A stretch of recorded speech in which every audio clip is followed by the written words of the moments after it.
Good morning students, how are you all? I hope all of you are fine. Yes students, in previous video I have completed your poem. Now today we are going to start the exercise questions of the poem. So keep concentration and listen to me. Okay, and you have to watch the video carefully. Let's try one. Subject English, class 7, poem. Okay, it is going to be hurt little bit, is it? Okay, now let's start. Let's try one. Choose the correct meaning to the given sentences. Means they have given here sentences. We have to choose. Only two options are there in front of this. So we have to choose the correct meaning of the given sentence. Means हमें क्या करना है, यहाँ पे हमें वाक्य दिया गया है, इस वाक्य को हमें पढ़ना है, समझना है और इससे रिलेटेड अर्थपूर्ण वाक्य हमें यहाँ ए और बी ऑप्शन में से चुनना है. Only we have to tick in front of that. So the first is, it is hard to be self possessed with your jaw digging into your chest. इसके बारे में मैंने आपको एक्सप्लेन किया था कि ये बहुत मुश्किल है अपने आप पर नियंत्रण पाना जब हमारे जबड़े में मतलब उसको क्या करने की कोशिश, एक उपकरण इंस्ट्रूमेंट लेके हमारे दांतों को कुरेदने की कोशिश की जा रही है ना. क्यों? क्योंकि मुंह पूरा खोल दिया जाता है और हमारा जो जॉ होता है हमारे जबड़े में स्टिक टू द चेस्ट. ऐसा लगता है जैसे हमारे जबड़ा जो हमारे दिल में, हमारे चेस्ट में, हमारी छाती में कोई खड्डा कर रहा हो, ऐसे दर्द महसूस होता है. तो अब यहाँ पे क्या करना है, हमें इन दोनों ऑप्शंस में से सही अर्थ जो उससे रिलेटेड है उसे हमें चुनना है.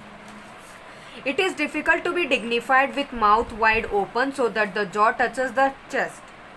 B, you are unhappy because the jaw is swollen and touching the chest. So A, ये बहुत ही मुश्किल होता है कि एक मुंह को बहुत पूरी तरीके से उसको बहुत देर तक खुला रखना और ऐसा लगता है जैसे कि जो हमारा जबड़ा है वो हमारी छाती को छू रहा है. So option A. So we will tick in front of option A. ऐसे टिक लगाना है. Okay, next question 2 is, when your finger nails are making serious alterations in your lifeline. Okay, option A, finger nails are so long. यहाँ पे question का मतलब ये है कि when your finger nails are making serious alterations in your life line. Alterations का मतलब मैं आपको कल बता चुकी हूँ. What is the meaning of alteration students? The meaning of alterations means बदलाव. ऐसे लगता है जैसे कि हमारी ज़िंदगी में मतलब हमारा जो जीवन है वो बदल रहा है. गंभीरता से अगर हम सोच रहे हैं तो हमारी जो फिंगर नेल्स होती हैं, हम बार बार यही सोचते रहते हैं कि वो दर्द की वजह से हम यही सोचते हैं कि हमारे जो दर्द है हमारे हाथों में, हमारी हथेली में जो जीवन रेखाएं हैं वो पूर्ण तरीके से बदल क्यों नहीं जाती. हम ऐसा सोचते हैं उस वक्त अगर हम किसी चीज़ दर्द से जूझ रहे होते तो. सो ए, finger nails are so long that they are cutting the life line on the palm of the hand. या तो हमारे हाथों की उंगलियां जो है वो इतनी बड़ी है जो हमारे हथेली में जो जीवन रेखाएं हैं उसे काटने की कोशिश कर रही है. B, getting a dental treatment is so torturous that to tolerate the pain the fingers close tightly and the nails dig into the palm painfully. या फिर बी में ये कहा जा रहा है कि डेंटिस्ट के पास जाकर दांतों का इलाज करवाना एक टॉर्चर की तरह होता है क्योंकि दर्द को टॉलरेट करना, महसूस उस वक्त उसको कंट्रोल में करना, उंगलियों में उंगलियां जो होती है उसे बहुत बुरी तरीके से हम क्या करते हैं, क्लोजली यानी बंद कर लेते हैं, टाइटली बहुत ही कसकर पकड़ लेते हैं. करते हैं नहीं करते, मुट्ठी बांध लेते हैं, ऐसे करते हैं हम, है ना. तो ऐसे बांधने से नेल्स डिग इनटू, तो नाखून क्या होता है हमारे हथेली में क्या करने लेते हैं, ऐसे लगता है जैसे कि खड्डा, मतलब वहाँ पे चुभने लग जाते हैं हमारे नाखून, है ना. तो हमारा पाम जो है वो पेनफुली, बहुत ही मतलब दर्द की वजह से हम हमारे हाथों की हथेली में दर्द करने की कोशिश करते हैं, उसको कंट्रोल करने, उस दर्द को कंट्रोल करने की कोशिश कर रहे हैं. So option B will be right.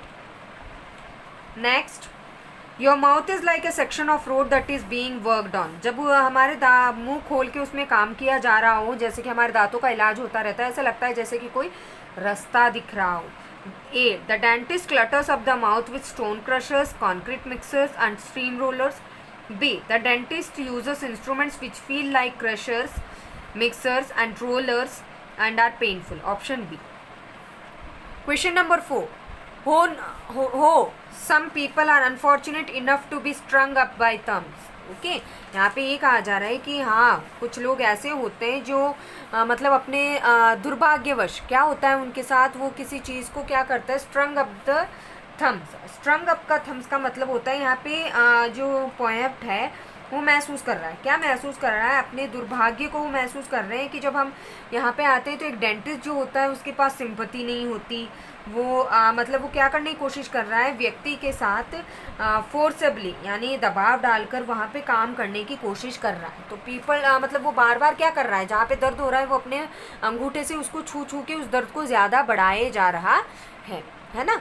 So option A, some people put their thumbs in their mouth, some people put their thumbs in their mouth, which is bad habit and hygienic unhygienic। कुछ लोग ऐसे होते हैं जिनकी बहुत गंदी आदत होती है, जो अपने अंगूठे को बार बार मुंह में डालते रहते हैं, जो हमारे लिए अनहाइजीनिक भी हो सकता है, अस्वस्थ भी हो सकते हैं। Option B, for some people the dentist pushes his thumbs forcibly on the teeth during the treatment. या फिर ऐसा होता है कुछ लोग जब डेंटिस्ट जो है कुछ लोगों के मुंह में दांत अपने थंब को बार बार उस पर दबाव डाल रहा है जब वो दांतों का इलाज कर रहा है। So option B, so I will take in front of the option B now.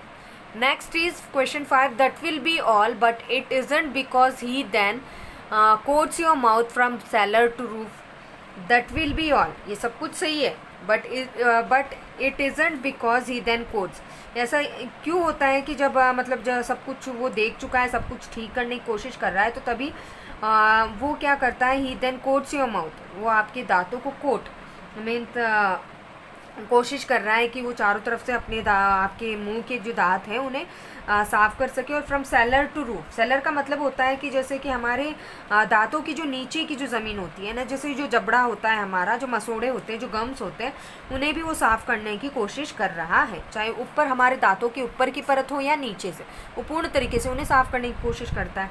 So A, the dentist puts a fresh paint on the walls of your house. या फिर ऐसे लगता है कि जैसे कि हमारे घर के दीवारों पे वो डेंटिस्ट कोई अच्छा सा फ्रेश पेंट डालने की कोशिश कर रहा है, रंग पुताई कर रहा है। B, has a treatment the dentist coats the top and bottom of your mouth with a mixture. या फिर ऐसा लगता है जैसे कि डेंटिस्ट जो है वो हमारे दांतों को दांतों की ऊपर की परत और नीचे दांतों और बॉटम ऑफ योर माउथ है हमारे मीन्स हमारे मुंह के नीचे मीन्स दांतों के नीचे जो मसोड़े होते हैं वहाँ पे भी वो विद अ मिक्सचर, यानी वहाँ पे भी जैसे कि कोई मिक्सचर्स होते हैं, अगर आपके दांत सड़ जाते हो तो उसमें वो कॉन्क्रीट वाले मिक्सचर्स डाले जाते हैं ना, तो वो डालने की वो कोशिश कर रहा है। तो क्या कर रहा है?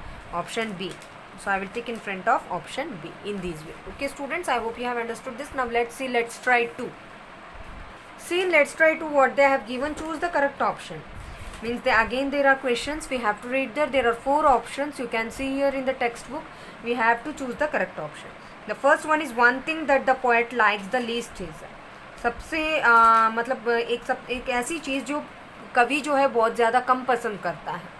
Physical torture, going to the doctor, sitting in dentist chair और mental torture, sitting in dentist chair. Question 2, by the phrase against hope open, ये जो मुहावरा कवि ने बोला था, द पोएट मीन्स, इसका मतलब क्या है? To hope very strongly for something to happen though you know it is not likely, कि आशा करना बहुत बुरी तरीके से, इस तरीके से आशा करना कि वो चीज़ जो नहीं होने वाली है उस चीज़ की होने की संभावना रखना।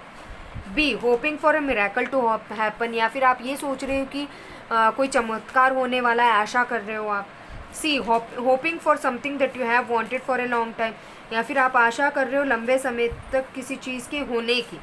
Option D, not hopping at all, या फिर कोई कुछ ना होने की आशा करते हो आप। So option A.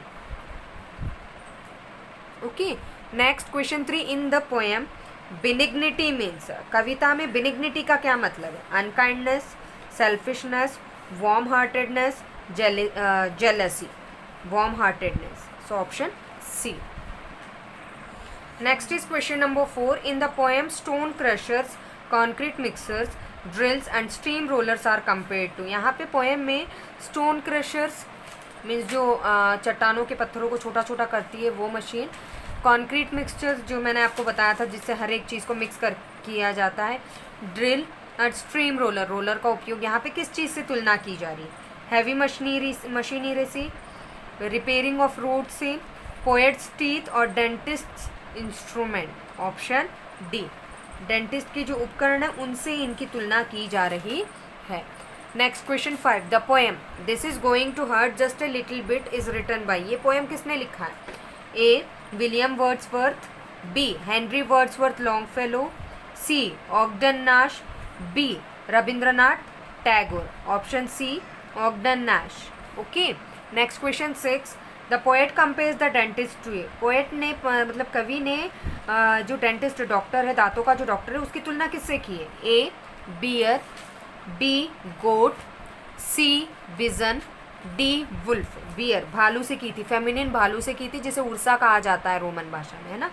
Next question 7 is by vicious circle the poet implies. Vicious circle का मतलब यहाँ पे कवि ने क्या बताया? The painful task of getting the teeth clean, B the torture of visiting the dentist again and again, C going round and round in one place, D drawing a large scale on a paper.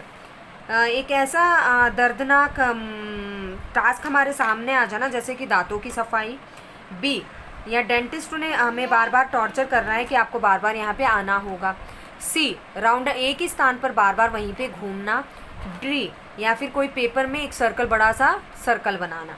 So option B.